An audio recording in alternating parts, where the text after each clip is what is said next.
com o Fórum Debate, com o Jones Manuel, que já se apresentou aqui para vocês. Para quem está chegando agora, Jones Manuel é historiador, é youtuber, é professor, influencer, marxista aí nas redes sociais, enfim. Já estivemos com o Jones aqui, o Jones já participou de uma entrevista conosco no antigo Fórum 21, né? Ainda naquele longínquo 2019, né? Depois da pandemia, parece que 2019, 2018, parece que faz tempo, né, Jones? Mas, enfim, vamos começar aqui. Johnny já deu uma aula aí sobre essa questão do genocídio da população negra, falamos um pouquinho sobre essa questão da violência nos Estados Unidos. É um ponto que eu quero tocar também, mas acho que mais para frente, um pouco no programa, eu gostaria de começar aqui pelo nosso tema. Quem viu nossa divulgação, a gente estava divulgando esse programa de hoje, fazendo a seguinte pergunta: como derrotar o fascismo, né? E por quê? Para além de todas as simbologias aí do governo brasileiro, né, que flertam com o fascismo, há atitudes, de fato, né, que remetem a esse tipo de pensamento totalitário. E o Rovai, agora há pouco, no Jornal da Fórum, estava citando alguns exemplos. Ele citou o caso, não sei se você chegou a ver, Jones, do presidente Bolsonaro ontem na live dele, eles tomando um copo de leite junto com o presidente da Caixa, com os ministros e tudo mais. E isso é uma simbologia nazista também, né? Inclusive a gente entrevistou a Adriana Dias, que é antropóloga, especialista aí, ela se debruça muito sobre esse fenômeno do neonazismo, né?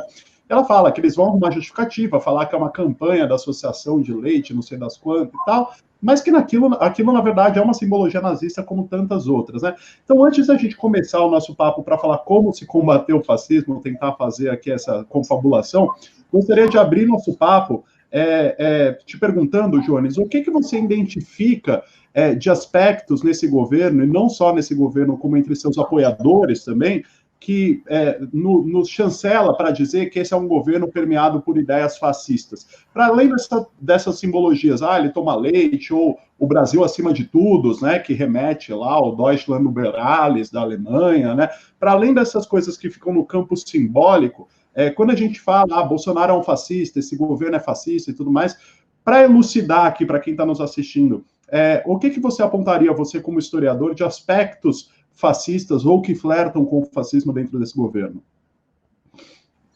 Vamos lá. Existe um longo debate sobre o que é e o que não é fascismo, né? Eu diria que basicamente existem três posições. Posição número 1, existem aqueles historiadores, sociólogos, antropólogos, por aí vai, que não aceitam falar do fascismo que não o fenômeno da Itália e da Alemanha. Então, para eles, o conceito de fascismo está restrito ali, e, inclusive, os próprios contemporâneos da Alemanha e da Itália, como Portugal, do Salazar, a Espanha do Franco, ou a Polônia do Piłsudski, não seriam fascistas. Essa primeira posição, o fascismo é aquele movimento restrito ali da Itália e da Alemanha, não podendo classificar a Polônia, Hungria, Japão, Espanha, Portugal como fascista.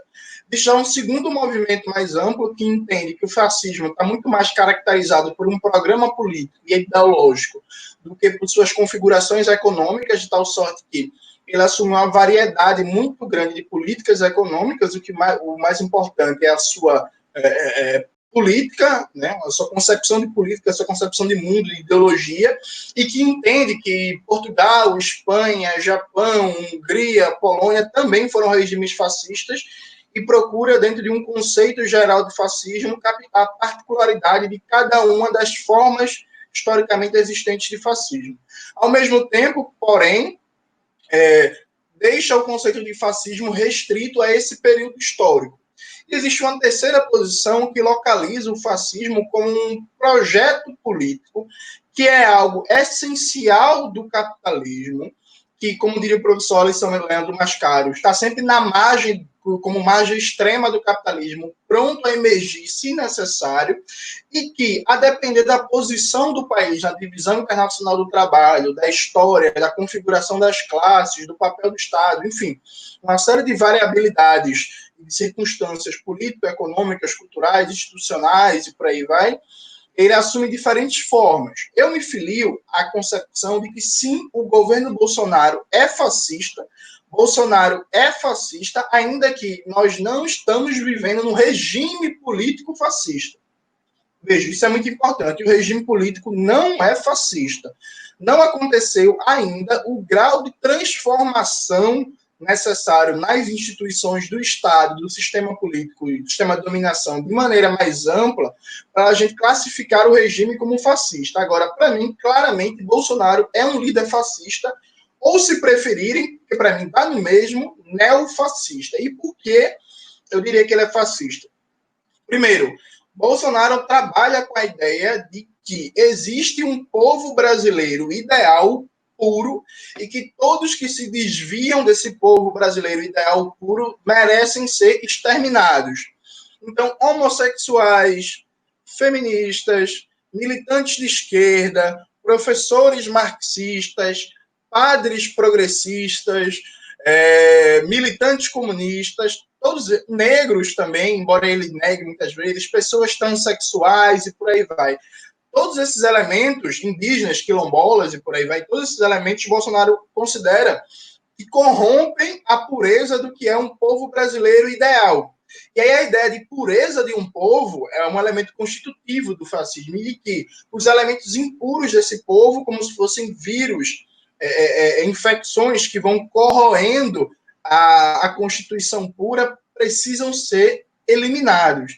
Então, quando o ministro da Educação fala que odeia a ideia de povos indígenas, de povos ciganos, que só existe o povo brasileiro e acabou, e Bolsonaro já falou que no governo dele não vai ter 1 centímetro de terra para indígena, para camponês e para quilombola, e falou que quilombola se mede em arroba o peso deles, desumanizando totalmente, ele expressa essa concepção de povo puro que quer exterminar os impuros. Aliado a isso, é um movimento que também tem outra característica central do fascismo, que é profundamente irracionalista. O fascismo, a nível psicossocial, ou de psicologia social, ele tende a mobilizar ressentimentos, medos e ódios de setores da sociedade que veem sua posição social ou sua identidade ameaçada por outros grupos.